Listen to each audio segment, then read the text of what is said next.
صلوات پڑھے محمد و آل محمد۔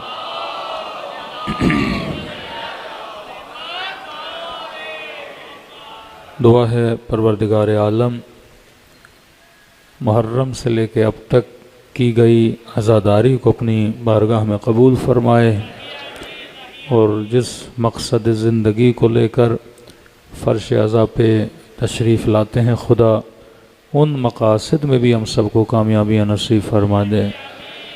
اگر زحمت نو اس پنکھے کو بند کر دیں، بار دیگر صلوات پڑھے محمد و آل محمد۔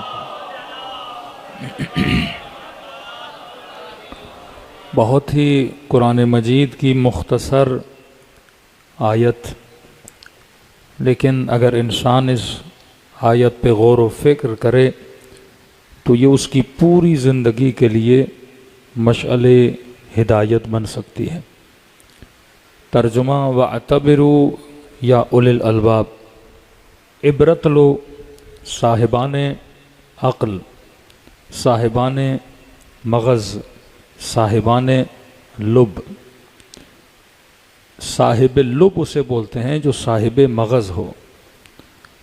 اب تعجب ہے، خدا مخاطب انسانوں سے ہے، اور اگر ظاہری مغز کی بات کی جائے تو وہ ہر انسان کی کھوپڑی کے اندر ہے، لیکن یہاں معصوم فرماتے ہیں صاحب لب کا مطلب کہ بعض لوگ ہیں جن کا ظاہری طور پر دماغ تو ہے لیکن گویا اندر سے خالی ہے۔ جیسے آپ اخروٹ لیتے ہیں تو بعض اخروٹ توڑنے کے بعد اندر سے خالی نکلتے ہیں، بعض منہ پھلیاں توڑنے کے بعد اندر سے خالی نکلتی ہیں، بعض توڑنے کے بعد اندر سے مغز میں نکلتا ہے۔ تو اللہ کہتے ہیں قیامت کے دن بالکل اس اخروٹ کی طرح میں توڑ کے دیکھوں گا کس کے اندر مغز تھا، کس کے اندر مغز نہیں تھا۔ مغز کس کے اندر ہے؟ فرمایا جو صاحب عبرت ہے، جو اپنے کل سے سیکھے اور اپنے آج کو بہتر کرے، کہا یہ صاحب لب ہے۔ جو یوسف کے قصے کو پڑھے اور اس قصے سے عبرت سیکھے، یہ صاحب لب ہے۔ جو جنگ صفین کو دیکھے اور حق و باطل کو پہچان سکے، یہ صاحب لب ہے۔ جو جنگ کربلا دیکھے کہ حسین ابن علی کی قربانی کیا تھی اور یزید نے کیا کیا، اگر عبرت لے گا تو حر بن کے حسین کا بھائی بنے گا، لیکن اگر عبرت نہ لے تو کوئی شمر بنے گا، کوئی یزید بنے گا۔ تو فرمایا یہ عالم جس کے اندر انسان زندگی گزار رہا ہے، یہ عالم مقام عبرت ہے، کہ مولا فرماتے ہیں وہ انسان ہمیشہ دکھوں میں رہتا ہے جو اپنے گزرے ہوئے وقت کے اندر زندگی گزارتا ہے، کہ مولانا ہم امیر تھے، ہم یہ تھے، ہم وہ تھے، آج ہم فقیر ہو گئے ہیں۔ میرے پاس اتنی فیکٹریاں تھیں، اتنے کارخانے تھے، اتنی گاڑیاں تھیں، لیکن فلاں نے نقصان دیا، آج ہمارے پاس کچھ بھی نہیں ہے۔ یعنی اس انسان کو جب دیکھو یہ کسے یاد کرتا رہتا ہے؟ اپنے پاسٹ کو یاد کرتا رہتا ہے، اور پاسٹ کے اندر ہی اس کا آج گزر رہا ہوتا ہے، کہ یہ ہمیشہ کس میں رہے گا؟ غم کے اندر رہے گا۔ کہ مولا پھر کیا کریں؟ فرمایا جو وقت گزر گیا اس سے عبرت لو، پھر اپنے آج میں وہ غلطی نہ کرو جو تو نے اپنے کل میں کی تھی۔ اور فرمایا بعض لوگ آج میں نہیں رہتے، کل میں رہتے ہیں، یعنی جو وقت آیا نہیں اسی کا سوچ سوچ کے اس نے اپنی زندگی کو تباہ کر دیا۔ فرمایا نہیں، جو گزر گیا اس سے عبرت لو، اور عبرت لے کے اپنے آج کو بہتر کرو، اور فرمایا جو آنے والا ہے اس وقت کے لیے تدبیر کرو، کہ کہیں کل جیسی غلطی تمہارے آنے والے کل کے اندر نہ کی جائے۔ کہ میرے مولا امیر نہج البلاغہ میں فرماتے ہیں کہ علی کو خدا نے زندگی کم دی، 60 سال زندگی، لیکن کہا اگر خدا کسی انسان کو 400 سال بھی زندگی دے، یہ 400 سال میں کتنا تجربہ سیکھے گا، کتنی عبرتیں حاصل کرے گا؟ نوح جتنی زندگی تو نہیں ملے گی نا۔ اور اگر خدا نوح جتنی زندگی بھی دے دے تو یہ ابراہیم کے زمانے کو کیسے پڑھے گا، یہ موسیٰ کے زمانے کو کیسے دیکھے گا، یہ عیسیٰ کے زمانے کو کیسے دیکھے گا؟ یہ تو بالکل ایسے ہے کہ کروڑوں سال کسی کو زندگی ملے اور وہ انسان بعد میں جا کے عبرت حاصل کرے۔ میرے مولا فرماتے ہیں اللہ نے علی کو زندگی کم دی، لیکن علی نے گزری ہوئی امتوں کی زندگی کو پڑھ کے ایسے محسوس کیا جیسے ان کے درمیان زندگی کر رہا تھا۔ تو فرما اگر 60 سال کی زندگی کو 6000 سال بنانا چاہتے ہو تو بہترین طریقہ یہ ہے کہ کیا حاصل کرو؟ عبرت حاصل کرو۔ تو کربلا مقام عبرت ہے کہ انسان دیکھو ہر کیسے بنا، یزید کیسے بنا، شمر کیسے بنا، شبس کیسے بنا، بریر کیسے بنا، مسلم ابن اوسجہ کیسے بنا۔ تو گویا امام حسین 1 گھنٹہ مجلس حسین میں بلاتے ہیں اور ہمیں 1400 سال صدی کے سفر کو طے کرواتے ہیں۔ اتنا سفر کوئی بھی کسی امت کو نہیں کراتا جتنا امام حسین علیہ السلام آپ کو سفر کروا رہے ہیں۔ تو اگر صاحب لب بنے تو نشانی یہ ہے کہ صاحب عبرت بنو گے، اور صاحب عبرت بنے تو صاحب بصیرت بنو گے۔ یہ بصیرت ہے جو انسان کو ہدایت کا راستہ دکھاتی ہے۔ آپ کو ہر زمانے میں ایسے چاہنے والے اہل بیت کے ملیں گے جو صاحب بصیرت نہیں تھے۔ دیکھیے آپ کے کسی بھی امام کا لقب غریب الغربا نہیں ہے ماں سوائے امام رضا کے۔ کئی ہمارے شیعہ جاتے ہیں مشہد، مولا کے رضا کے روزے کو دیکھتے ہیں، جاہ و جلال کو دیکھتے ہیں، بڑے بڑے صحنوں کو دیکھتے ہیں، ہزاروں کی تعداد میں خادموں کو دیکھتے ہیں، تو بے ساختہ بولتے ہیں مولا آپ تو ہمیں غریب لگ ہی نہیں رہے ہیں۔ اگر غریب الغربا لقب ہونا چاہیے تو امام حسن کا ہو، امام زین العابدین کا ہو، 5ویں 6ٹھے امام کا ہو، جن کی قبروں پر سایہ تک نہیں ہے، روزہ تک نہیں ہے، زائر جا نہیں سکتا، مولا آپ غریب الغربا۔ اب یہ بیچارہ مومن کیا سمجھ رہا ہے کہ غریب سے مراد مالی غریب ہے، چاہے قبر پہ گنبد ہو نہ ہو، اس اعتبار سے ہر معصوم امیر ہے، ان کی امیری کا کوئی مقابلہ نہیں کر سکتا۔ پھر لقب کیوں ملا غریب الغربا؟ یعنی تمام تر غربا میں، مظلوموں میں جو سب سے زیادہ مظلوم واقع ہوئے وہ امام رضا واقع ہوئے۔ کہاں پہ کوئی امام غریب ٹھہرتا ہے؟ کہ 6ٹھے امام ایک جگہ سے جا رہے تھے، ایک گاؤں سے ایک شیعہ آیا اور کہنے لگا کہ مولا ہمارا پورا گاؤں آپ کے ساتھ چلنے کو تیار ہے۔ کتنے لوگ ہوں گے تمہارے گاؤں میں؟ مولا کئی ہزار لوگ ہیں۔ تو کیا کہنا چاہتے ہو؟ کئی ہزار تیار ہے میرا ساتھ دینے کے لیے۔ کہ جی مولا۔ امام نے کہا اچھا اتنے کا؟ مولا آپ گاؤں کی بات کرتے ہیں، میرے گاؤں کے ساتھ والا گاؤں بھی آپ کے ساتھ ہے۔ امام نے کہا 2 گاؤں کا؟ مولا 2 گاؤں، 4 گاؤں اور ہیں وہ بھی آپ کے ساتھ ہے۔ امام نے کہا اتنے گاؤں کا؟ مولا پوری دنیا میں اتنے چاہنے والے ہیں، آپ صرف آواز تو دیں۔ کہتے مولا کے ساتھ چل رہا تھا، سامنے ایک چرواہا بکریوں کے ریوڑ کو لے کے آ رہا تھا۔ امام نے کہا کتنی بکریاں ہوں گی؟ کہ مولا 24 ہوں گی یا 25 ہوں گی یا 30 ہوں گی۔ کہ اگر اتنے بھی ہوتے تو میں جعفر کبھی خاموش نہ بیٹھتا۔ پھر فرمایا کہ جتنے میرے جد حسین کو ملے، ہم میں سے کسی کو بھی ایسے اصحاب نہیں ملے جیسے کربلا والوں کو اصحاب ملے۔ غریب الغربا یعنی امام ان لوگوں کے درمیان رہے جو صاحب بصیرت نہیں ہیں، جو امام شناس نہ ہو، امام ساتھ ہو پر امام کو پہچان نہ سکے۔ تاریخ کے پہلے امام ہے، 40 سال تک خدا نے بیٹے کی اولاد نہیں دی، تو کہتے تھے یہ امام کیسا ہے جسے اللہ نے اولاد نہیں دی ہے۔ اور جب خدا نے اولاد دی اور ایک بیٹا دیا، اس کے بعد بھی الیاذ باللہ الزام لگانے لگے کہ یہ آپ کا بیٹا نہیں ہے۔ کہ وہ مشہور واقعہ کہ امام نے کہا ٹھیک ہے، کیونکہ ائمہ اس صفت کے تھے، اگر کوئی اعتراض کرتا تھا جواب دلیل کے ساتھ دیتے تھے۔ کہ اگر یہ کہہ رہے ہو میرا بیٹا نہیں ہے، دلیل کیا ہے؟ کہ ٹھیک ہے ہم چہرے شناسوں کو بلاتے ہیں جو انسانوں کے چہروں کو پہچانتے ہیں، امام رضا کو کہا آپ چلے جائیے کھیتی باڑی کریے، کسانوں کے ساتھ گھل مل جائیے تاکہ اسے پتہ نہ ہو کہ کون سا بچہ کس کا ہے۔ امام جواد چلے گئے بچوں کے درمیان، یہ چہرہ شناس آیا، اسے کہا سارے بچوں کو دیکھ رہے ہو؟ کہاں؟ کہا فلاں کس کا بیٹا ہے؟ دیکھ دیکھ کے کہا فلاں کا۔ فلاں کس کا ہے؟ چہروں کو دیکھ دیکھ کے کہا فلاں کا۔ جب امام جواد پہ نگاہ پڑی، کہا یہ کس کا بیٹا ہے؟ اس نے فوراً امام رضا کو دیکھا کہ اگر یہ کسی کا فرزند ہو سکتا ہے تو اس کا فرزند ہو سکتا ہے۔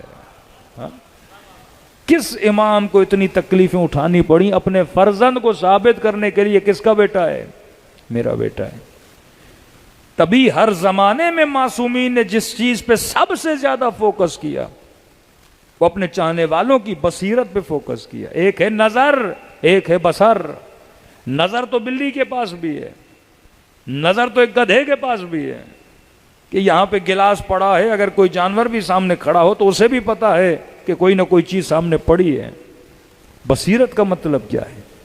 جسے دیکھے اسے پہچانے کہ اس کی قیمت کیا ہے۔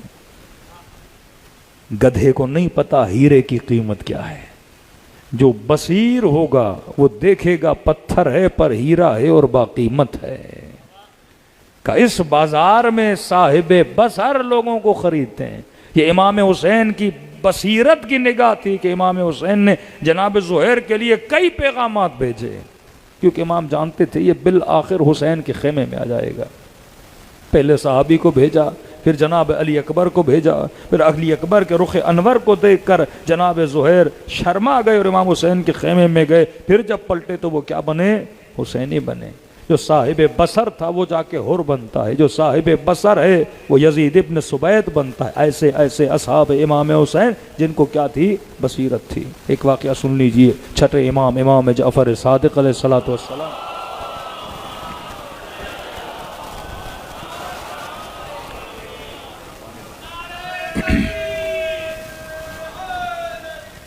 یا علی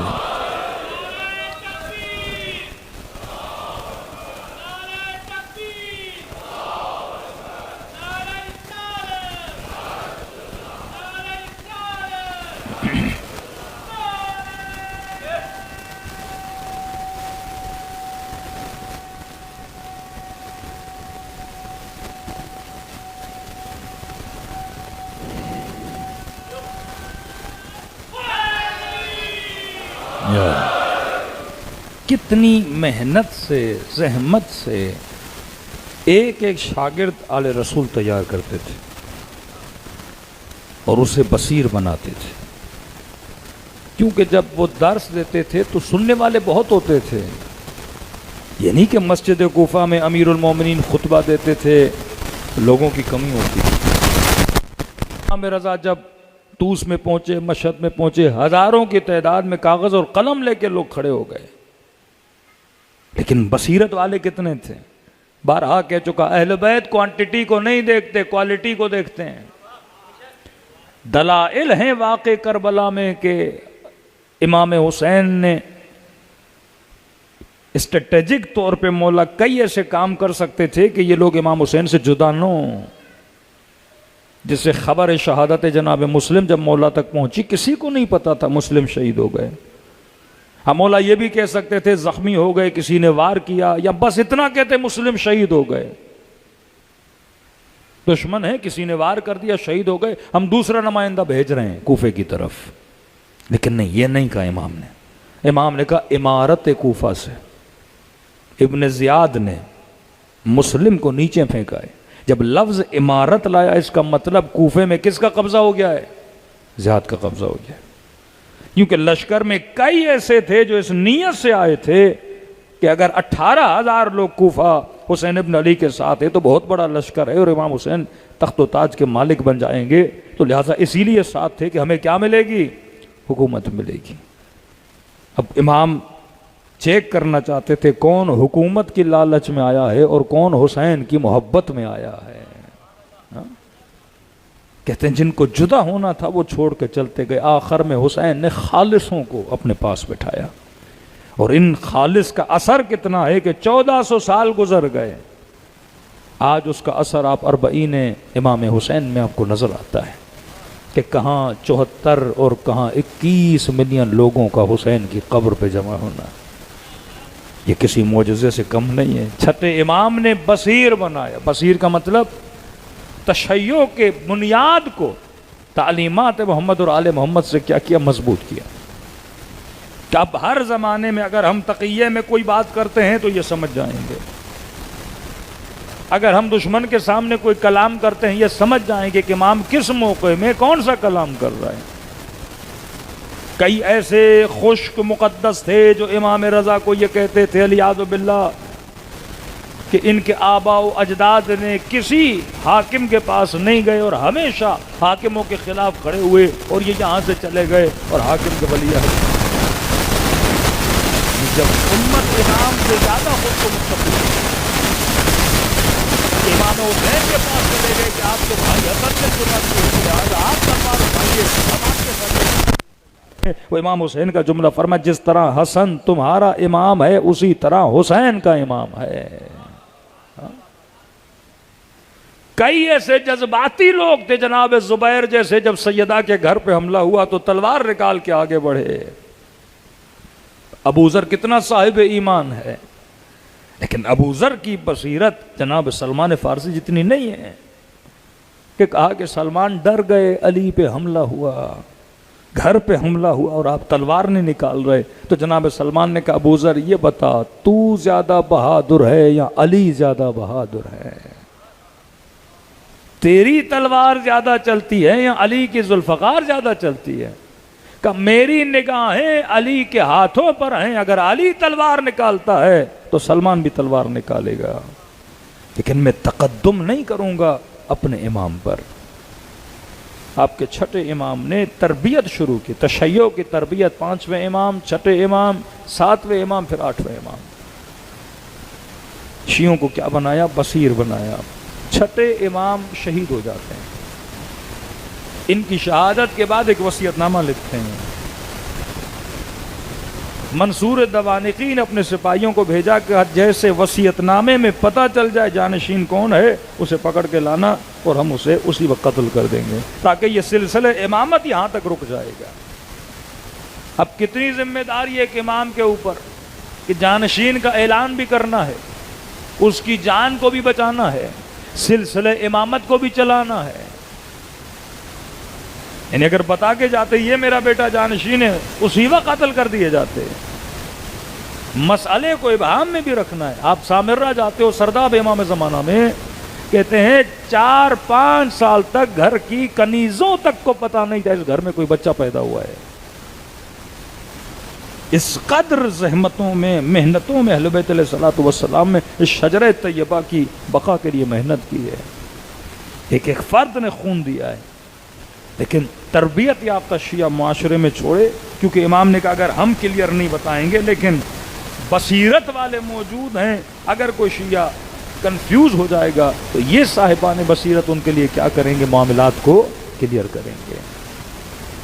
منصور دوانقی کے سارے سپاہی دربار امام میں موجود ہیں۔ ملا شہید ہو گئے، وصیت نامہ پڑھا جا رہا ہے کہ جیسے پتہ چلے کہ کون ہے جانشین اسی وقت لے کر آنا تاکہ ہم اسے سزائے موت دیں، یہ سلسلہ یہیں کا یہیں کیا ہو جائے؟ ختم ہو جائے گا۔ اب مولا وصیت نامہ پڑھنے لگتے ہیں۔ کون ہے آپ کا جانشین؟ تو چھٹے امام فرماتے ہیں میرے 5 جانشین ہیں۔ سارے پریشان، 5 جانشین۔ کب میرا پہلا جانشین منصور دوانقی، وقت کا بادشاہ ظالم جس نے سپاہی بھیجے پتہ چلے تو پکڑ کے لاؤ۔ اب سپاہی پریشان، منصور کو کیا بتائیں، آپ کا نام دے کر گئے ہیں اور آپ کو ہم کیسے پکڑیں؟ کہ پہلا جانشین منصور دوانقی 1 نمبر پر ظالم، دوسرا جانشین والی مدینہ، یہ بھی ظالم، تیسری جانشین میری زوجہ، چوتھے جانشین میرے بیٹے عبداللہ جو جسمانی طور پہ معذور، 5ویں جانشین موسیٰ کاظم۔ اب بتائیے آپ یہاں بیٹھے ہوں اور امام کا وہ خط پڑھا جائے کہ بھائی ہمارے 5 جانشین ہیں، کہ کوئی عالم مثلا شہید حسینی دنیا سے چلے گئے اور خط لکھ کر جائیں کہ جناب ہمارے 5 جانشین ہیں، اور مولانا پڑھ کے سنائیں کہ انہوں نے کہا ہے کہ میرا پہلا جانشین ضیاء الحق ہے، یہ تو مجمع تو اکا بکا رہ جائے گا، کہے گا یہاں وصیت نامے میں کوئی ہیرا پھیری ہوئی ہے، یا سیدھا مولوی پہ اٹیک کریں گے کہ یہ آپ کیا بول رہے ہو۔ وصیت نامہ امام پڑھا جا رہا ہے بیٹوں کے حضور میں، تاکہ کوئی شک بھی نہ کرے، بخط امام صادق کہ میرا پہلا جانشین منصور دوانقی، جیسے کوئی بولے کہ ضیاء جانشین ہو گیا، میرا دوسرا جانشین والی مدینہ مثلا کسی شہر کا گورنر، تیسرا جانشین میری زوجہ، چوتھا جانشین ایک بیٹا، پانچواں جانشین دوسرا بیٹا۔ منصور کو جا کے بتایا جناب اس طرح، منصور نے کہا یہ تو خود کنفیوز کر کے گئے ہیں، تو ہمیں زیادہ زحمت کرنے کی ضرورت نہیں ہے، یہ خود ہی ختم ہو جائیں گے، آدھے میرے پیچھے، آدھے والی کے پیچھے، آدھے ان کی زوجہ سے مسئلے پوچھیں گے، اور باقی تھوڑے تھوڑے ایک بیٹے کے پاس دوسرے بیٹے کے ساتھ، یہ مکتب خود بخود کیا ہو جائے گا، ختم ہو جائے گا۔ یہ خیال ہر وقت کے حکمران کو تھا کہ میں مکتب علی کو اور مکتب اہل بیت کو ختم کر دوں گا، لیکن نہ وہ کل ختم کر سکا نہ آج ختم کر سکا، کیونکہ یہ سیدہ زینب کا وعدہ تھا کہ واللہ یزید مجھے خدا کی قسم ہے تم کبھی ہم اہل بیت کا ذکر مٹا نہیں سکتے۔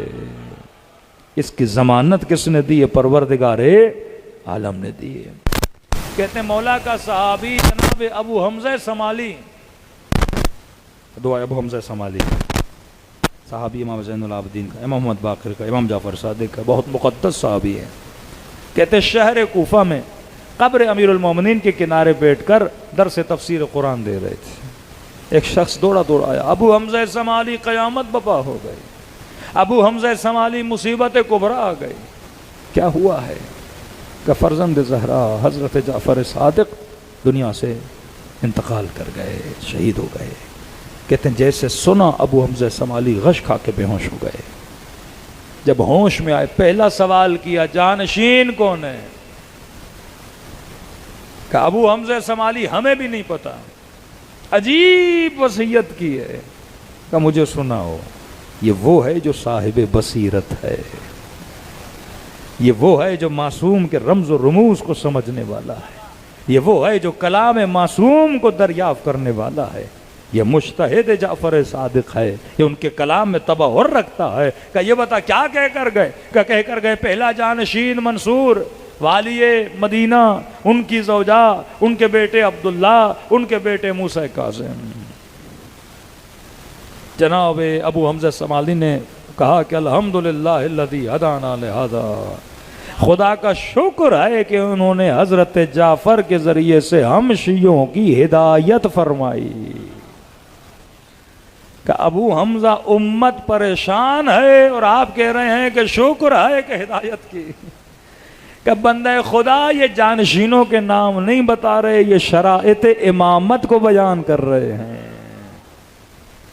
میں تو ان کی خدمت میں رہ چکا ہوں، اصول انہوں نے بتا دیے، امام کون ہو سکتا ہے اور کون نہیں ہو سکتا۔ کہ پہلی شرط امامت یہ ہے کہ امام عادل ہوگا، ظالم نہیں ہوگا۔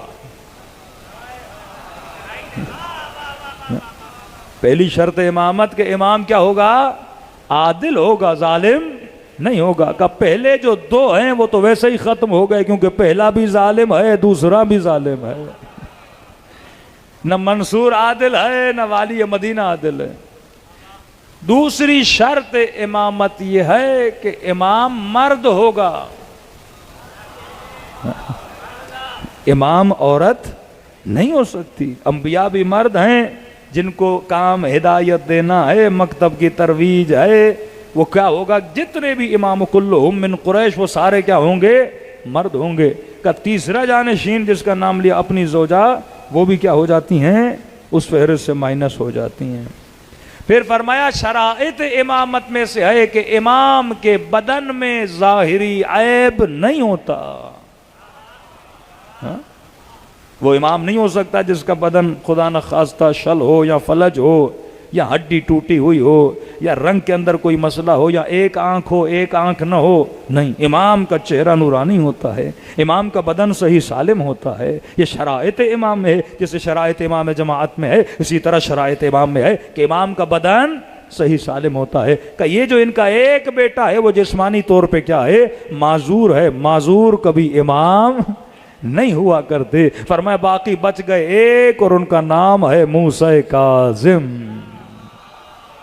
صلوات پڑھے مولا کی شان.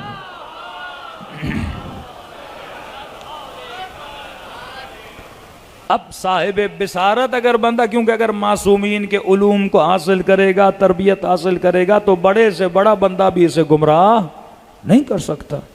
بعض اوقات اسی کلام معصوم سے لوگوں کو گمراہ کر سکتے ہیں. کوئی کہ منصور بولے یہ تمہارے امام کا وصیت نامہ ہے اور بتا کر گئے کہ میرا پہلا جانشین منصور دوانقی ہے، لہذا تم سب شیعہ کس کی اطاعت کرو؟ میری اطاعت کرو. کنٹروڈکشن امام کے کلام میں نہیں ہونا چاہیے. جب یہ بتا رہے ہیں کہ امام عادل ہے تو یہ نہیں ہو سکتا کہ بولے کہ امام ظالم ہے. تو پھر جب 5 کا آپشن دے رہے ہیں، پھر ہمارے لیے راستہ کھول رہے ہیں کہ غور کرو، فکر کرو اور ہدایت خود بخود حاصل کرو. کہ آج کا مفتی بولے کہ رسول خدا نے فرمایا کہ حاکم کیسا بھی ہو،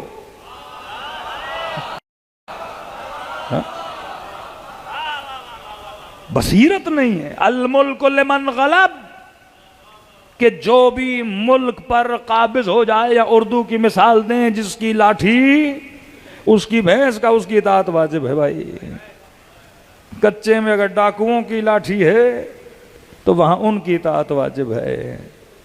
کہ جس کا بھرم، جس کی حکومت، چاہے وہ حبشی غلام ہو، چاہے فاسق ہو، چاہے فاجر ہو، اس کی اطاعت کیا ہے؟ واجب ہے. اب کنٹروڈکشن کہاں آتا ہے؟ کنٹروڈکشن یہاں آتا ہے کہ اللہ ہر مسلمان کو یہ حکم دے، سورہ حمد میں یہ دعا مانگو. کون سی دعا؟ اہدنا الصراط المستقیم. مطلب وہابی بھی یہ دعا کرے، شیعہ بھی یہ دعا کرے، بریلوی حضرات بھی دعا کریں کہ خدا ہمیں کیا دے؟ ہدایت دے.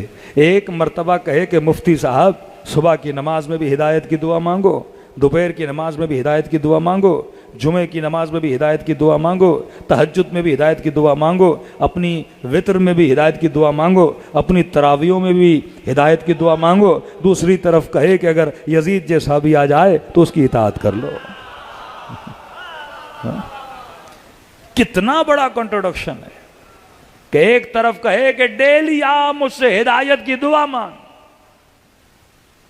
اب 2 طرح کے مسلمان بنے نا. ایک صاحب بصیرت، نام ہے ابا عبداللہ الحسین، دوسرے مدینے میں بیٹھے ہوئے اصحاب،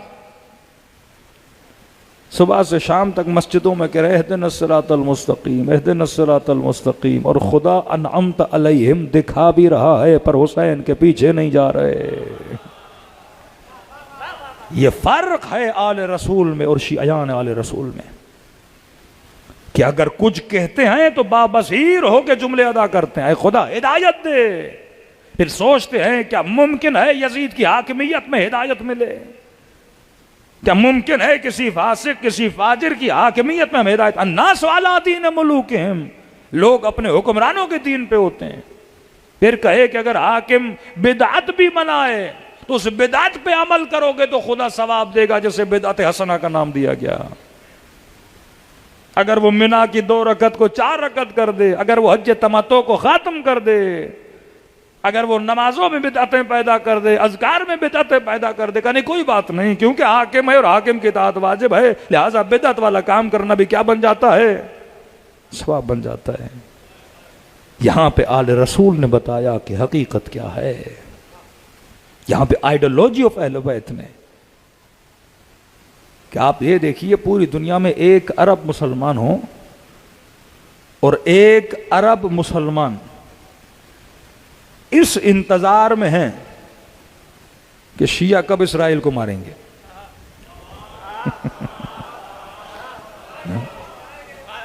اب دیکھیے نا اللہ کس طرح حق و باطل کو ہر زمانے میں واضح کر رہا ہے نا. یہ زمانہ وہ ہے جہاں سیاہی بتاتی ہے میں سیاہ ہوں، جہاں نور خود کو واضح کرتا ہے میں نور ہوں. فرمایا کربلا حجت کبریٰ ہے، کربلا کے بعد کسی مسلمان کے پاس کوئی بہانہ نہیں رہتا. کہ بھائی ہمیں نہیں پتا کہ حق کیا ہے باطل کیا ہے. صفین میں بول دیا ہمیں نہیں پتا, سیدہ کی شہادت میں بول دیا ہمیں نہیں پتا, صلح حسن میں بول دیا ہمیں نہیں پتا. کربلا میں کیا کرو گے؟ کربلا فاصلوں کو ختم کر دیتی کہ یہ دیکھ رہا ہے حسین ہے اور یہ دیکھ رہا ہے یزید ہے. کہ ایک عرب مسلمان آج اس انتظار میں ہے کہ شیعہ کب اٹیک کریں گے. یہ نہیں کہتے کہ ہم کریں گے. جس طرح خیبر میں انتظار میں تھے علی کب جائیں گے, خندق میں انتظار میں تھے علی کب جائیں گے. بھئی آپ بھی تو جائیے, ایک عمر کو مار کے آئیے, مرحب کو مار کے آئیے, انتر کو مار کے آئیے. کہا نہیں ہم دیکھ رہے ہیں کہ علی کیسے جاتے ہیں اور مارتے ہیں. یہ آئیڈیالوجی تھی, کل بھی آپ کی آئیڈیالوجی تھی کہ بڑے سے بڑے ظالم کے مقابلے میں امیر المومنین کھڑے تھے, اور یہ اسی آئیڈیالوجی پہ آج بھی سب سے بڑے کے بڑے ظالم کے مقابلے میں علی والے کھڑے نظر آتے ہیں. ہاں یہ مکتب جس نے آپ کو اتنی عزت اور اتنا وقار دیا, منبروں پہ بیٹھ کے فتوے دینا بڑا آسان ہے, لیکن میدان جنگ میں دشمن کی آنکھوں میں آنکھیں ڈال کے شجاعت کے ساتھ لڑنا بڑا مشکل ہوتا ہے. ہاتھوں میں بندوقیں لینا بڑا آسان ہوتا ہے, لباس پہننا بڑا آسان ہوتا ہے, لیکن واقعاً جذبہ مجاہدت اور جذبہ شجاعت اپنے وجود میں رکھے, وہ ابوت کہ آج خدا نے اہل بیت کے چاہنے والوں کے اندر یہ جاہ و حشم رکھا ہے کہ آج سب سے بڑا ظالم اگر کسی سے خوف زدہ ہے تو مکتب علی کے چاہنے والوں سے خوف زدہ ہے. آپ کو وقار کیوں ملا؟ اس بصیرت کی وجہ سے, کیونکہ آپ دشمن شناسی میں بڑے ہوشیار ہیں. کہ آج سے 40 سال پہلے خمینی صاحب کہتے رہے کہ امریکہ سب سے بڑا شیطان ہے, تو اس وقت بعض مفتیوں کو برا لگ گیا کہ یہ کہیں ایسا نہ ہو اصل شیطان کو ہم بھول جائیں اور اس کے پیچھے لگ جائیں. جس طرح آج بعض شیعوں کو خطرہ ہو گیا ہے کہ کہیں پچھلا یزید نہ بھول جائے مولوی, آج کا یزید بول رہے. سمجھ نہیں آتی کیا ماجرا ہے. کہ میں نے کہا جس طرح وہابیوں کے خدا کو خطرہ ہے, دروازہ چوموں کو اللہ کو خطرہ رہے, زری چوموں کہیں اللہ کو نہ خطرہ ہو جائے, ہاں علم چوموں کہیں اللہ کو نہ, ذرے ذرے پہ کہتے ہیں یہ بھی شرک ہے. یہ بھی آج بعض شیعہ پیدا ہوگا جن کے امام حسین کو خطرہ ہونے لگا ہے. حسینیت اتنی کمزور نہیں ہے کہ ہر چیز سے حسینیت کو کیا ہونے لگے, خطرہ ہونے لگے. حسینیت تب لوگوں کو مقام کمال تک پہنچائے گی جب آپ حسینیت کی ترویج کی طرف آؤ. اس سال 40 کا کمال کیا تھا؟ بڑی کثرت میں اہل سنت نے شرکت کی 40 میں, اور صرف وہ اہل سنت جو مجاہد ہیں. ایک تو شیعہ تنظیمیں ہیں نا جو ظلم اور کفر کے ساتھ لڑ رہی ہیں, کبھی اسرائیل کے ساتھ کبھی امریکہ کے ساتھ, لیکن کچھ تنظیم ہائے اہل سنت ہیں جیسے حماس ہے, اخوان المسلمین ہے. یہ تنظیمیں جو دشمنوں کے ساتھ لڑ رہی ہیں یہ کبھی بھی کربلا نہیں آتے تھے, اور ہمارے بعض شیعہ کہتے تھے یہ بڑے متعصب ہیں, لیکن کربلا بڑے سے بڑے تعصب کو ختم کر دیتی ہے. آپ سوچ سکتے ہو کہ جناب زہیر پورے سفر میں اپنا خیمہ امام حسین سے دور لگاتے تھے. پہلے کسی کو بھیجتے تھے جا کے دیکھو فرزند رسول کا خیمہ کہاں لگا ہے, پھر دور لگاتے تھے کہ پورے سفر میں میرا سامنا حسین کے ساتھ نہ ہو, تو کہیں سامنا ہوگا مجھ سے مدد مانگیں گے اور مجھے جانا پڑے گا, اور تکلفاً میں حسین کو منع نہیں کر سکتا. سیاسی اعتبار سے زہیر سمجھتا تھا مولا حسین کا کربلا جانا صحیح نہیں ہے, اس جنگ کی کوئی افادیت نہیں ہے, کوفے والے بے وفا ہیں, شہادت ہو جائے گی, یزید کو تخت سے نہیں گرا سکتے. لیکن نظر زہیر جنگ تک ہے نا. حسین تو آج کے شیعہ کو دیکھ رہے تھے, حسین آج کے 40 کو دیکھ رہے تھے کہ غیبت کبریٰ میں اگر کوئی صراط, اگر کوئی راستہ شیعوں کے نام کو, نام حسین کو, شیعوں کے کلچر کو, شیعوں کے تمدن کو, شیعوں کی تہذیب کو اگر کوئی چیز اجاگر کر رہی ہے وہ یہی 40 امام حسین ہے. کہ میں نے کہا چیلنج ہے پوری دنیا کو، آپ پوری دنیا میں مجھے 2 کلومیٹر کا ایسا روٹ دکھائیے جہاں پہ اتنی نعمتیں ہوں جتنی 80 کلومیٹر کے روٹ پہ پڑی ہوئی ہیں۔ ہر 1 میٹر پہ نعمت ہے۔ 21.5 ملین لوگ آتے ہیں، ایک بندہ آپ کو نہیں ملے گا جو بولے کہ میں بھوکا رہ گیا ہوں۔ یہ فکر ابی عبداللہ الحسین جس نے تشیع کو اتنا نام دیا، مذاق نہیں ہے۔ اہل بیت نے محنتیں کی، اہل بیت نے زحمتیں کی۔ امام رضا جب چلے ہیں مدینے سے تو کہتے ہیں ایسے وصیت کر کے نکلے جیسے کبھی انہوں نے مدینے واپس نہیں آنا۔ کبھی حکومتوں کے مقابلے میں کھڑے رہ کر پیغام دیا، کبھی حکومتوں کے اندر رہ کر تشیع کو اہل بیت نے کیا کیا، مضبوط کیا۔ مشہور واقعہ امام رضا کا، کہتے ہیں کہ مأمون نے ولی عہد بنایا۔ ولی عہد کیوں بنایا آپ یہ سوچیں۔ ایک معاشرہ قاتل امام ہے، امام حسین کا زمانہ، امام زین العابدین سے لے کے امام موسیٰ کاظم تک اماموں نے ایسا کام کیا کہ وہی معاشرہ ناصر امام بنا۔ یہ کمال تشیع نے کرنا۔ آپ کہیں مولانا مثلا بلوچستان میں تکفیریت بہت ہے یا کے پی کے میں تکفیریت بہت ہے، بھئی آپ کا کمال یہ ہے اس تکفیریت کو ختم کر کے ناصر حسین بناؤ نا۔ وہ کام جو امام زین العابدین نے کیا کہ 4 اماموں کے فاصلے میں اس قدر تشیع مضبوط ہو جاتی ہے کہ حاکم اپنی حکومت کو اسٹیبل کرنے کے لیے اپنا ولی عہد کسے بنا رہا ہے؟ امام رضا کو بنا رہا ہے۔ اسے علم تھا اگر امام رضا کو نہ بنایا تو اہل خراسان قیام کریں گے میرے خلاف، اہل عراق قیام کریں گے میرے خلاف، اہل بخارا قیام کریں گے میرے خلاف، اہل یمن قیام کریں گے ہمارے خلاف، اہل مصر قیام کریں گے ہمارے خلاف۔ مصر شیعہ، یمن شیعہ، بخارا شیعہ، بصرہ شیعہ، کوفہ شیعہ، پورا خراسان شیعہ ہو چکا ہے۔ تو مجبور تھا کہ میں کسی ایسے کو ولی عہد بناؤں تاکہ سارے کس کے اندر آ جائیں۔ یہ سمجھیں کہ مامون بھی آل رسول سے کیا کرتا ہے؟ محبت کرتا ہے، باقاعدہ احترام، باقاعدہ امام کو لانا۔ ایک دن بولا کہ میں مصروف ہوں، امام رضا کو بولا کہ آپ جائیے نماز عید پڑھانے کے لیے۔ اب دیکھیے مشی اہل بیت اور مشی ایک حاکم فاسق میں زمین و آسمان کا فرق ہے۔ کہتے سارا ہجوم آیا، لوگ منتظر ہیں کہ آج کی نماز فرزند زہرا پڑھائیں گے، امام رضا پڑھائیں گے۔ کہتے ہیں امام نے نکلنے میں بڑی دیر کی، ایک طرح سے کہ مجمع جمع ہو گیا، لوگوں کی بھیڑ گویا پورا خراسان جمع ہوا کہ آج ایک بہت بڑے صحرا میں نماز کس کے پیچھے پڑھیں گے؟ فرزند زہرا کے پیچھے۔ اب مینٹلٹی جو معاشرے کی تھی وہ حاکموں والی مینٹلٹی تھی کہ جتنے سپاہی تھے وہ امام رضا کی خاص سواری لے کر آئے، گویا جس پہ مامون بیٹھتا تھا ولی عہد ہے، سجی ہوئی سواری، ایک گھوڑا، پروٹوکول میں 40-50 گھوڑے آگے پیچھے، ادھر بھی سپاہی ادھر بھی سپاہی کہ بھائی ولی عہد آنے ہیں۔ ایک لائن کھینچ دی کہ کوئی نہیں آئے گا قریب ولی عہد کے، یہ آگے آگے چلیں گے، مجمع پیچھے پیچھے چلے گا۔ اب سارے منتظر ہیں کہ وہ شاہانہ لباس جب مامون پہن کے آتا تھا اسی طرح امام رضا بھی آئیں گے۔ کہتے اچانک دروازہ کھلا، سادے سے لباس میں فرزند رسول، پاؤں میں جوتیاں اتاری ہوئی ہیں، ننگے پاؤں آتے ہیں۔ کہتے ہیں یہ آپ کی سواری؟ کہتے ہیں میں سواری پہ رب کے دربار میں نہیں جاؤں گا، مستحب ہے کہ میں اپنے نانا کی طرح پیدل جاؤں نماز عید کے لیے۔ کہتے ہیں آنکھوں سے آنسو بہ رہے ہیں، زبان پر اللہ کا ذکر جاری تھا۔ مجمع نے کہا حقیقت میں اگر کوئی نمائندہ رسول ہے تو یہ رضا ہے۔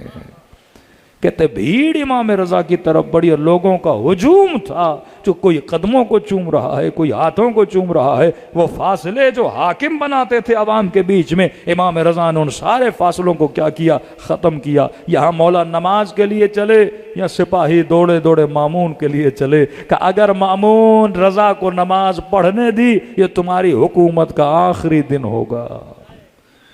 یہ نماز عید نہیں، اپنی حکومت کی نماز جنازہ پڑھا رہے ہو۔ دوڑا دوڑا آیا، پھر امام رضا کے پاس کہتے فرزند رسول مجھے لگتا ہے آپ کی جان کو خطرہ ہے، لہذا آپ واپس چلیے، نماز عید میں پڑھاتا ہوں۔ جس معصوم کی نماز عید سے حاکم کی حکومت کو خطرہ ہو جائے اسے امام کہتے ہیں۔ کہ ظلم کے تختوں میں کیا لرزہ طاری ہو جائے. یہ قدرت، یہ طاقت معصوم کی بصیرت میں تھی اور ایسے شیعہ معصومین نے بنائے. غیبت صغرا غیبت کبریٰ میں اہل بیت علیہ الصلوۃ والسلام نے اپنے تشیع کو مضبوط کیا. اس زمانے میں اگر کوئی چیز شیعوں کو آگے لے کر چل رہی ہے وہ عزاداری امام حسین ہے، اور عبادتیں اپنی جگہ پر ہیں. لیکن واقعاً جس چیز نے شیعوں کو جمع کیا وہ عزائے ابا عبداللہ الحسین ہے. اب سمجھ آتی ہے رسول نے کیوں فرمایا کہ ان الحسین مصباح الہدی و سفینۃ النجات. دو جملے ربط مصیبت بعد میں. حضرت نوح کے زمانے میں نجات تھی کشتی نوح، مطلب بلند سے بلند پہاڑی پر بھی چلے جاؤ لیکن مر جاؤ گے، بچو گے تب جب اس لکڑی والی کشتی میں سوار ہو گے. آج کے زمانے میں کشتی نجات کون ہے؟ امام حسین. لیکن دیکھنا پڑے گا یہ کشتی کس چیز سے بنی ہے؟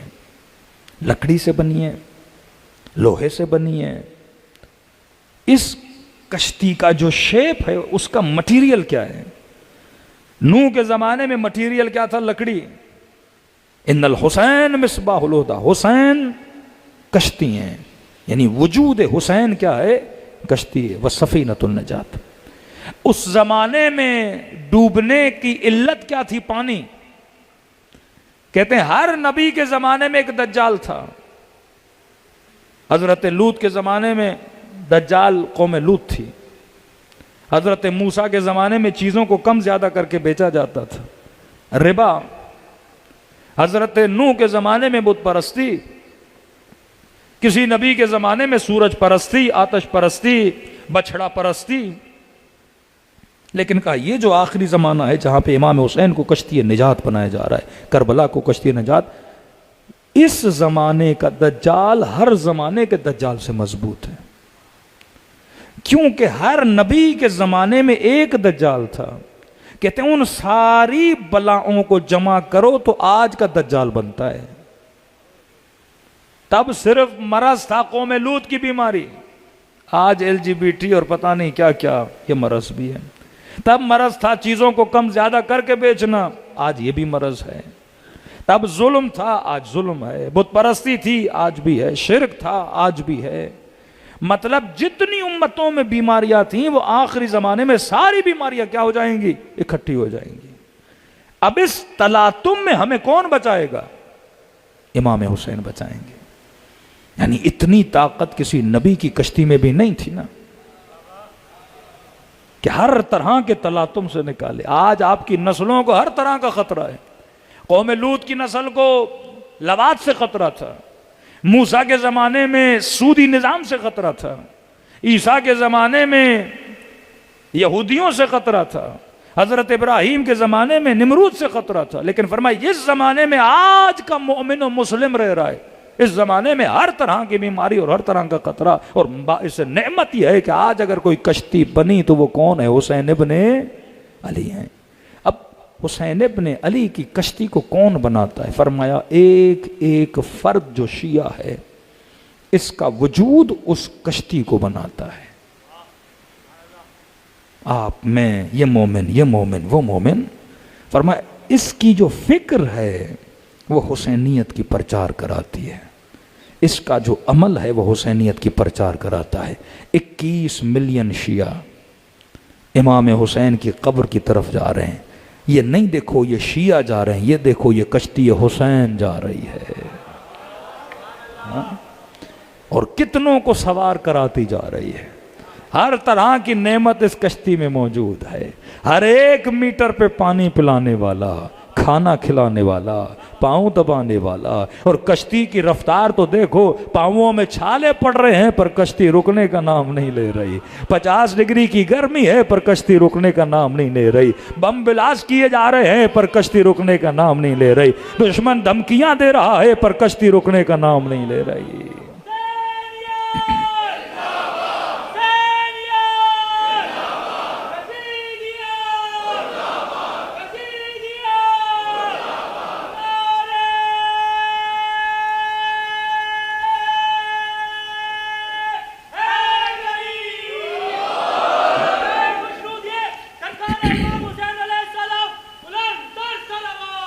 اللہم صلی علی محمد وعجل فرجہم. تو ایک ایک شیعہ کا بچہ، ایک ایک فرد جو خود کو حسینی کہلاتا ہے، وہ سمجھو اس کشتی کا کوئی نٹ ہے، کوئی بولٹ ہے، کوئی در ہے، کوئی کھڑکی ہے، کوئی ونڈو ہے.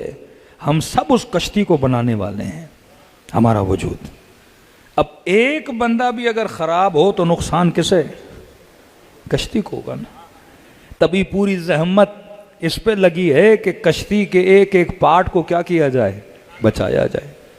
دوسری طرف وہ کوشش کر رہے ہیں کہ کشتی کے پارٹس کو کیا کیا جائے؟ خراب کیا جائے نا.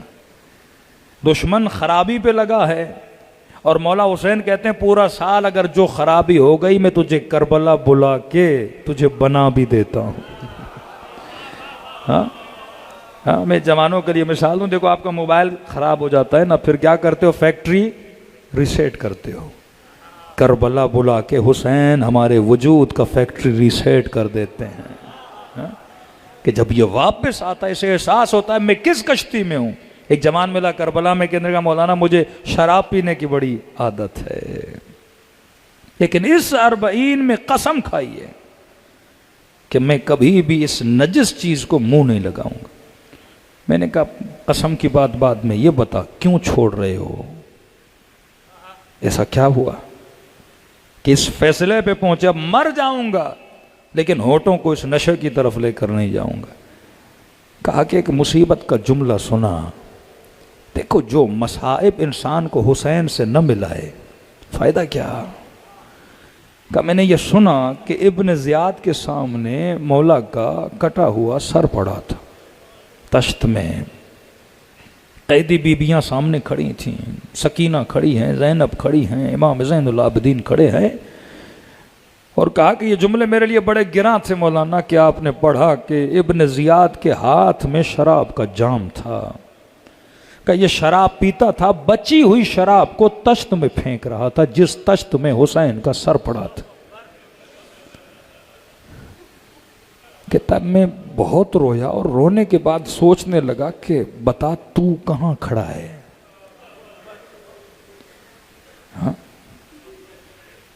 دیکھو کوئی ممبر پہ ہے، کوئی فرش پہ ہے، کوئی باہر ہے. پوچھیں گے نا یہ مومن کہاں بیٹھا ہے؟ کہیں گے یہ اسٹیج پہ ہے، یہ فرش پہ ہے، فلاں کرسی پہ، فلاں باہر ہے. کب میں خود سے پوچھ رہا ہوں تو کہاں پہ کھڑا ہے؟ کہ اگر 2 صفیں بن جائیں جناب، یہاں پہ نمازی ہیں، یہاں پہ جو نماز نہیں پڑھتے وہ بیٹھ جائیں، اب سوال ہے میں کہاں کھڑا ہوں؟ کہ میں یہ سوچ رہا تھا کہ ایک وہ ہے جس کے ہاتھ میں جام شراب ہے، دوسرا وہ ہے جو نو کے نیزہ پہ قرآن کی تلاوت کر رہا ہے. کہ تب میں نے سوچا واقعا میں کہاں کھڑا ہوں؟ اگر میں حسین کا سپاہی ہوں تو مجھ میں ابن زیاد والی صفت نہیں ہونی چاہیے، اور اگر ابن زیاد والی صفت ہے تو پھر حسین کی محبت پہ سوچنا چاہیے کہ یہ محبت مجھے بدل کیوں نہیں رہی. محبت اگر شدت میں ہو تو بدل دیتی ہے. تو سوال ہے پھر اس محبت کی شدت حسین کی محبت سے زیادہ ہے، کیونکہ یہ ابھی تک کھڑی ہے، اور اگر حسین کی محبت شدید ہو گئی تو وہ ہر کثافت کو کیا کر سکتی ہے؟ مٹا دیتی ہے. تو یہ کشتی امام حسین 40 کی صورت میں آپ دیکھ رہے ہیں کتنے لوگوں کو امام حسین کیا کر رہے ہیں؟ فیکٹری ریسیٹ کر رہے ہیں. ان کا جو اوریجنل سسٹم ہے ان کو اپنی جگہ پہ واپس لایا جا رہا ہے. آج اس کشتی میں ہر طرح کا بندہ سوار ہوتا جا رہا ہے. کہ میں کہتا ہوں حج پہ خدا مسلمانوں کو جمع کرتا ہے، کربلا میں حسین مومنوں کو جمع کرتے ہیں. جو نہیں گئے خدا ان کو قبر حسین کی زیارت نصیب فرمائے. واللہ کسی معجزے سے کم نہیں ہے. یہ وہ ذکر ہے جس کو ہر امام نے ایسے منایا. امام رضا فرماتے ہیں محرم کا چاند نظر آتا تھا، پاؤں سے جوتیاں اتار دیتے تھے، سر سے امامہ اتار دیتے تھے، گریباں کو چاک کرتے تھے، اور کہتے ہیں پھر بازاروں میں چلتے تھے. پھر پوچھنے والے پوچھتے تھے فرزند رسول گھر میں کسی کا انتقال ہو گیا؟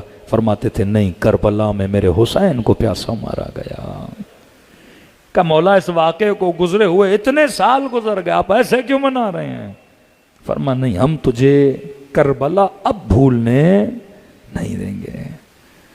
اور وہی ڈیوٹی آج کون نبھا رہا ہے؟ شیعہ امام رضا۔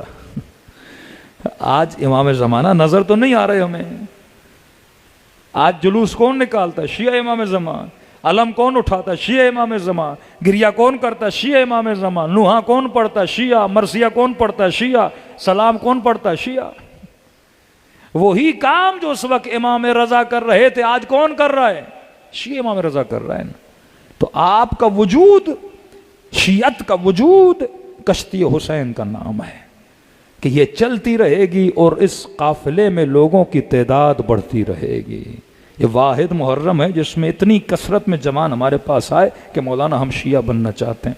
اسی سال نجف میں 2 ہندو کہنے لگے کہ ہم شیعہ امام حسین کا۔ ایسی نعمتیں ہم نے اپنے یہاں بھی نہیں دیکھی جیسی نعمتیں ہم یہاں دیکھ رہے ہیں۔ اتنی خدمت، ایسی انسانیت ہم نے کہیں پہ نہیں دیکھی کہ لوگوں کو پکڑ پکڑ کے کھانا کھلایا جا رہا ہے، بلا بلا کر پاؤں کو دبایا جا رہا ہے کہ ایسے لگ رہا ہے یہ انسان نہیں، یہ فرشتوں کا ہجوم ہے۔ میں نے کہا گویا حسین 40 پہ بلا کے ہمیں اپنے اصحاب کی صفت میں کیا کرتے ہیں؟ ڈھال دیتے ہیں۔ قرب امام انسان کو امام کی صفات کا شبیہ بنا دیتا ہے کہ السلمان منا اہل البیت، سلمان ہم اہل بیت میں سے ہے۔ معجزہ سنیے امام رضا کا۔ ایک مومن کہتا ہے کہ ہم پیدل جاتے تھے نیشاپور تک اپنے گاؤں سے، اور پھر نیشاپور سے ہم جاتے تھے مشہد الرضا امام رضا کی زیارت کے لیے۔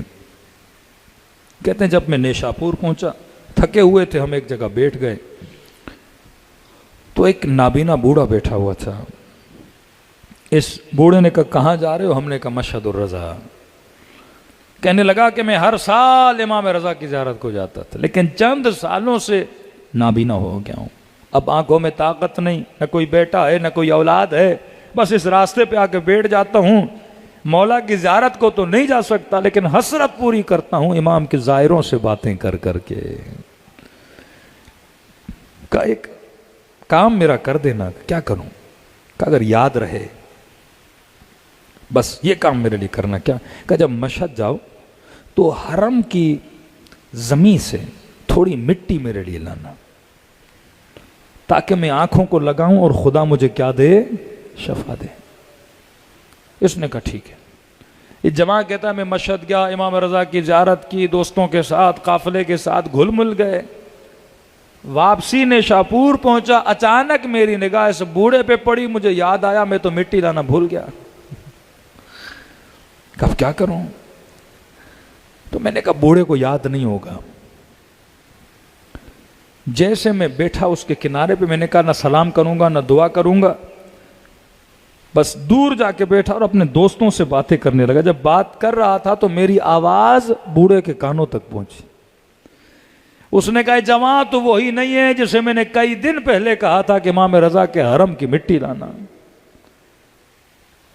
میں نے کہا اس نے تو پہچان لیا میں کون ہوں، اب کیا کروں؟ کہتا میں نے کہا بوڑھا ہے، اس کے دل کو توڑوں نہیں، اتنی امید سے ابھی تک انتظار میں ہے کہ مشہد کی مٹی لاؤں گا۔ میں نے کہا ہاں بوڑھے مٹی لایا ہوں، تھوڑی دیر ٹھہرو ابھی لا رہا ہوں۔ کہتا میں حجرے سے باہر نکلا، نیشاپور کے روڈ کے کنارے سے ایک مٹی اٹھائی، جیب میں ڈالی، سیدھا بوڑھے کے پاس گیا، کہا لائے ہو میرے مولا کی مٹی؟ کہاں لایا ہوں؟ میں نے کہا بوڑھا ہے دیکھ کے خوش ہو جائے گا۔ میں نے روڈ کے کنارے سے اٹھائی ہوئی مٹی کو بوڑھے کے ہاتھ میں دیا۔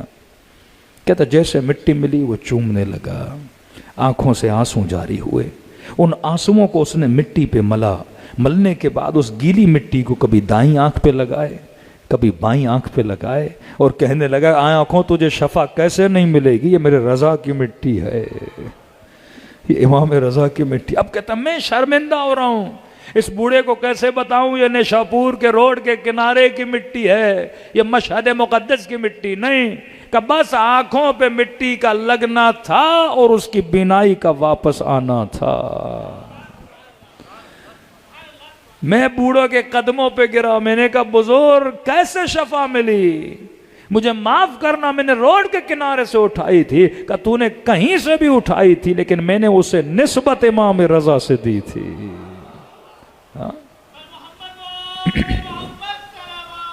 اللہم صلی علی محمد. میں نے اسے یا علی میں نے نسبت اسے امام رضا سے دی تھی.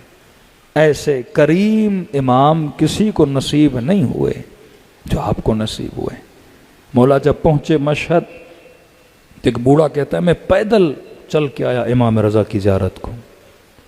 اب اس زمانے میں فوٹو تو نہیں تھے، کسی کو پتا امام کیسے دکھتے ہیں، بس پتا تھا فرزند رسول آئے. کہتا ہے صبح سویرے مشہد پہنچا، نماز ادا کی. میں نے کہا اب امام سے ملنے جاؤں گا، لیکن جانے سے پہلے ذرا نہا لوں، سفید جامہ سفید کپڑے پہنوں، طہارت کے ساتھ امام کے پاس جاؤں. کہتا ہے سیدھا حمام گیا نہانے کے لیے. جیسے حمام پہنچا، بہت کم لوگ تھے، اور میں نہانے لگا. اپنا سر دھویا، بازو دھوئے، ٹانگیں دھوئیں، پورا بدن دھویا.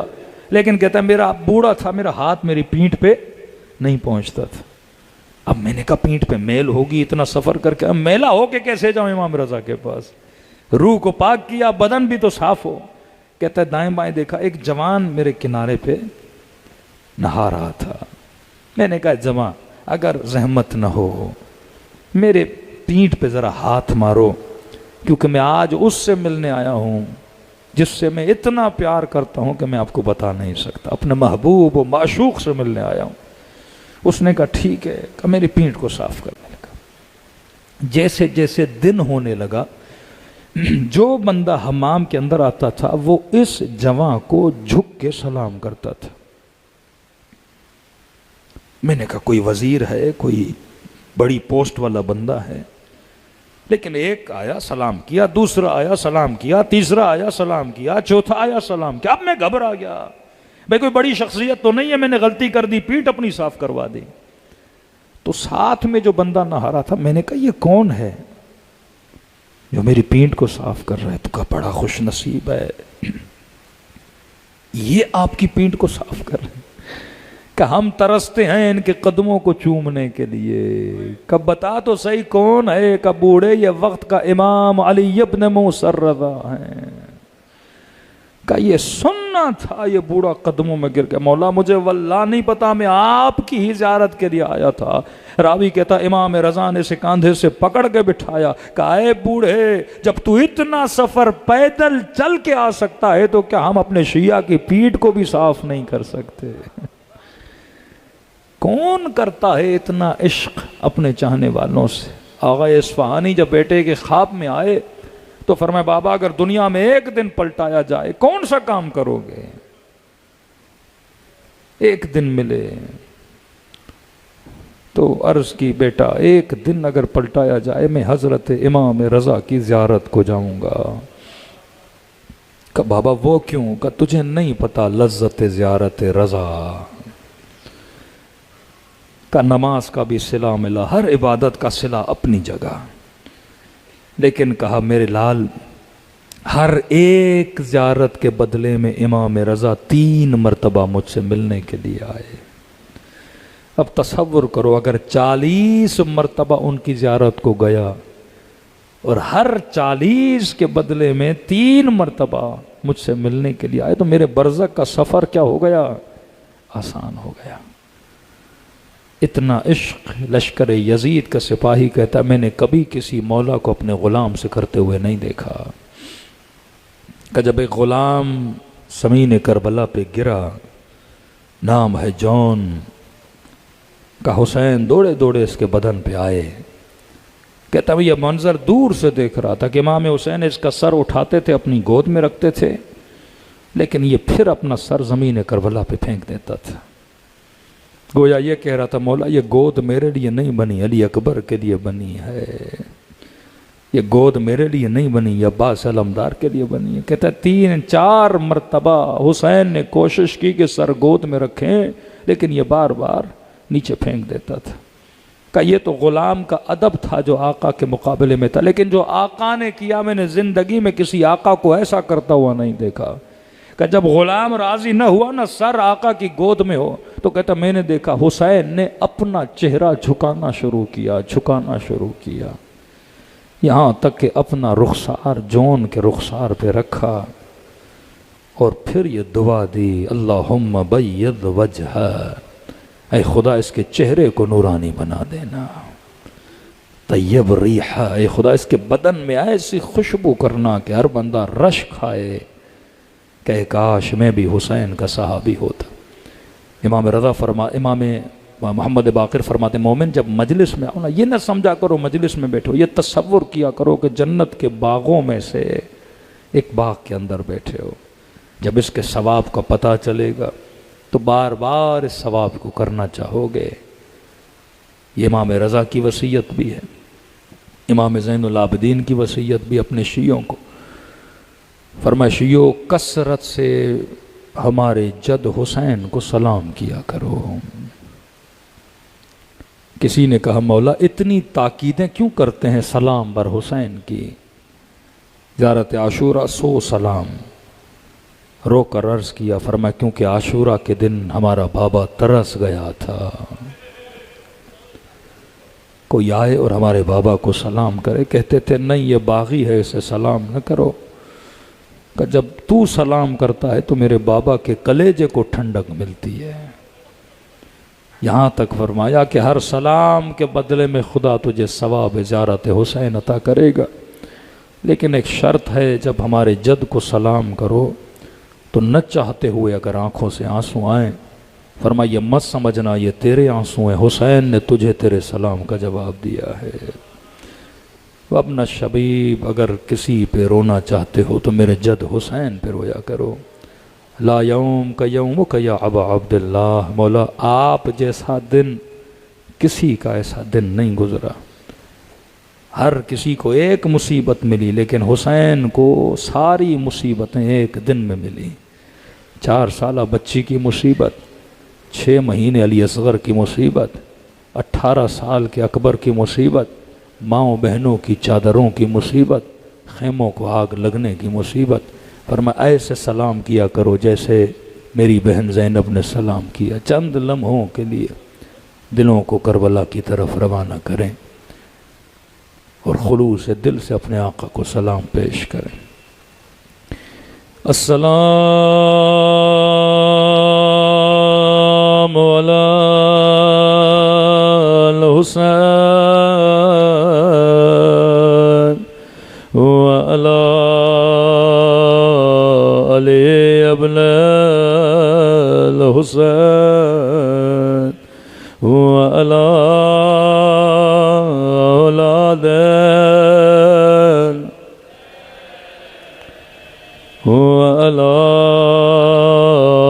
اصحاب بلند آواز سے السلام علی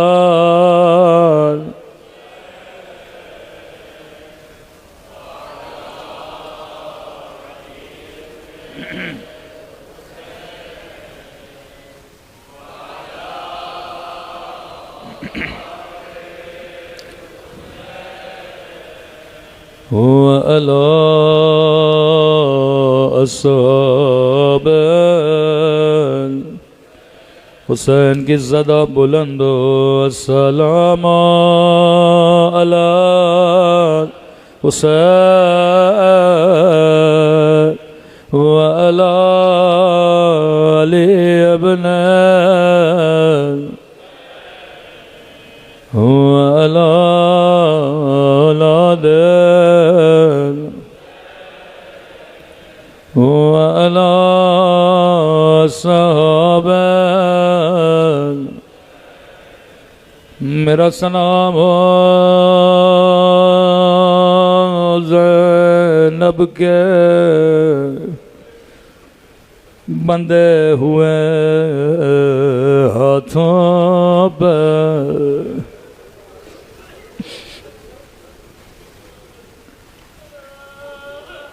اللہ کسی بہن کو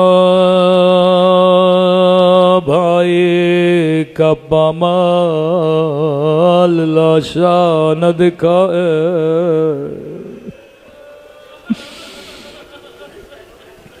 مدینے سے 2 بہنیں چلیں، ایک کربلا کی جانب، ایک قم کی جانب۔ بی بی معصومہ نے سنا کہ امام رضا کو زہر ملی، روایت کے جملے ہیں، برداشت نہ کر سکی، روح پرواز کر گئی۔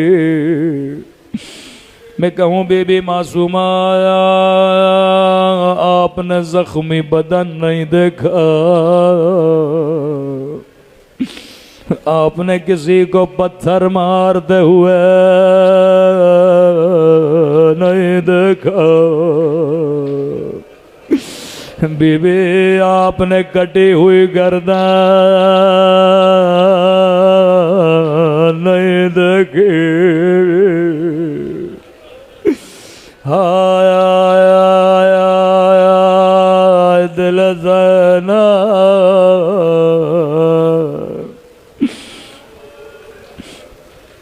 بی بی جب آپ قم پہنچی، قم والوں نے بازار بند کر دیے، پھولوں سے آپ کا استقبال ہوا، کوئی مرد آپ کے استقبال کے لیے نہیں آیا، قم کی عورتیں آپ کے استقبال کے لیے آئی، لیکن آیا جب زینب بازار شام میں چلے، نامحرموں کا مجمع، کوئی پتھر مارنے لگا، کوئی گرم گرم پانی پھینکنے لگا۔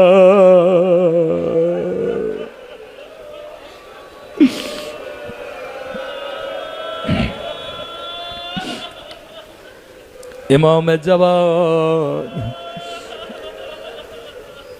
آپ نے اپنے بابا کی نماز جنازہ پڑھائی۔ ہاں امام رضا کو زہر ملی، کہتے ہیں ابا سالہ دوڑے دوڑے پانی کا جام لے کر آئے، امام رضا نے فرمایا مجھے پانی نہیں چاہیے، میں چاہتا ہوں میرے بدن سے روح ایسے نکلے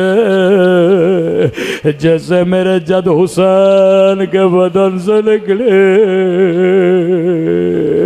لا یوم کا یوم کا یا ابا عبداللہ۔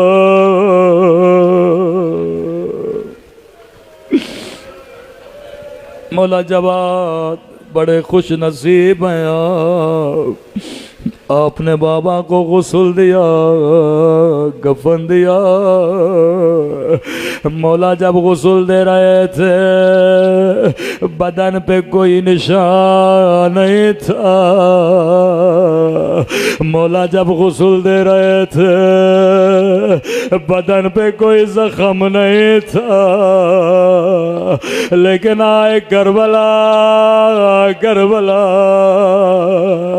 مولا سجاد فرماتے ربحون علار، 800 سے زیادہ زخم تھے میرے بابا کے بدن پہ، کسی نے تیر مارا،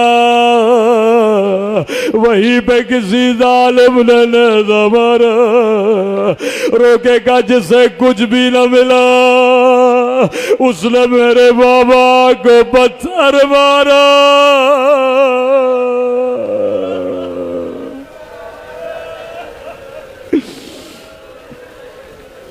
قربان امام زین العابدین کی مظلومیت پہ مولا رضا کی شہادت ابا سلط کی ہاتھوں میں ہوئی۔ جب روح پرواز ہوئی امام جواد موجود نہیں تھے، لیکن ہائے زینب 70 قدموں سے دیکھ رہے تھے، والشمر جالس على صدر آخذ باللحیت. امام زمانہ فرماتے میرا سلام اس داڑھی پہ جو شمر کے ہاتھوں میں تھے.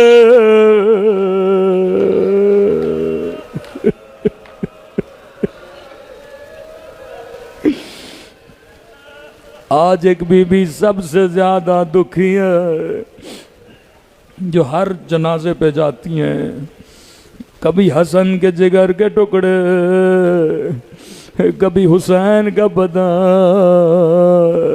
کبھی مولا زین العابدین کے بدن پہ. روایت کے جملے ہیں مولا حسین کے سر کو کٹنے میں بڑی دیر لگے. یہ پوچھئے امام زین العابدین سے. کہتے ہیں بازار جاتے گوشت پہ نگاہ پڑتے زار و غدار روتے. کہتے قصائی یہ بتا کیا تو نے پانی پلایا تھا یا نہیں؟ کہنے لگا مولا میں مسلمان ہوں. روکے کا کربلا میں بھی مسلمان تھے. 3 دن کا میرا پیاسا بابا، ہائے میرا 6 مہینے کالی اصغر.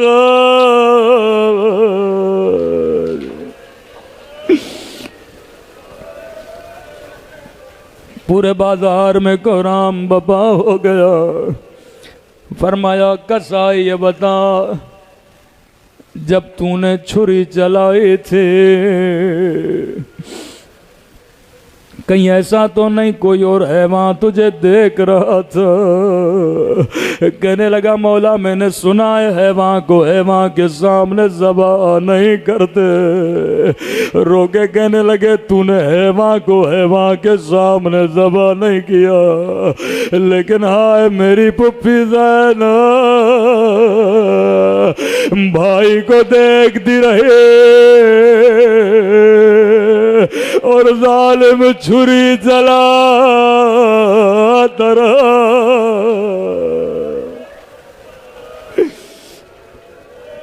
آخری سوال نے کوہرام بپا کر دیا.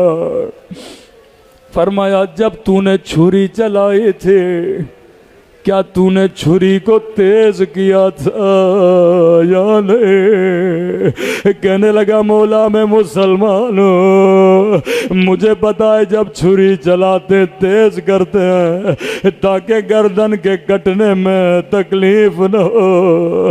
روکے کہنے لگے ہائے خنجر کند سے میرے بابا کا گلا کاٹ گیا. امام رضا فرماتے وابن الشبے جیسے حیوان کو ذبح کیا جاتا ہے میرے بابا کے گردن کو پیچھے سے کاٹ گیا.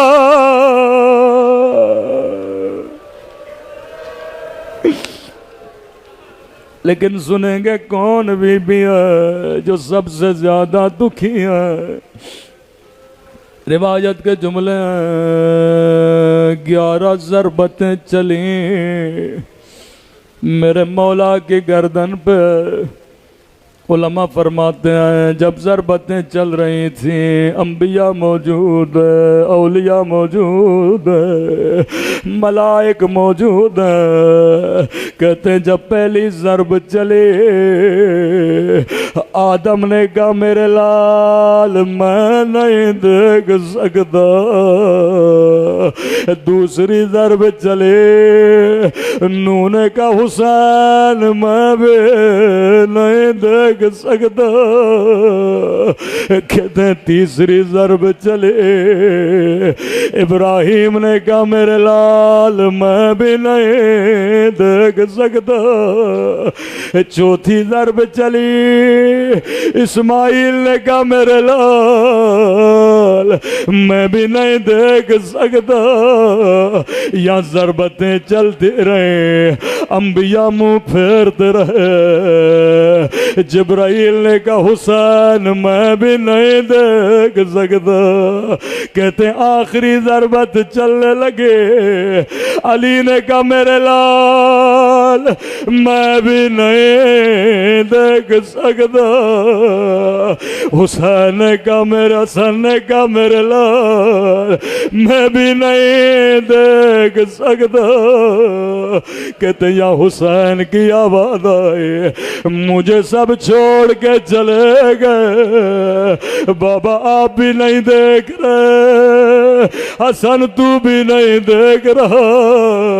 کہتے اتنے میں ایک کالے برقعے میں بی بی آئی, اپنی چادر کو پھیلایا, آجا میرے لال حسین. او میری بی بی کہاں جاؤ گے؟ کبھی کربلا, کبھی کوفے کا بازار, کبھی مشہد الرضا. ٹوٹی ہوئی کمر کے ساتھ, ٹوٹی ہوئی پسلیوں کے ساتھ ماتم حسین.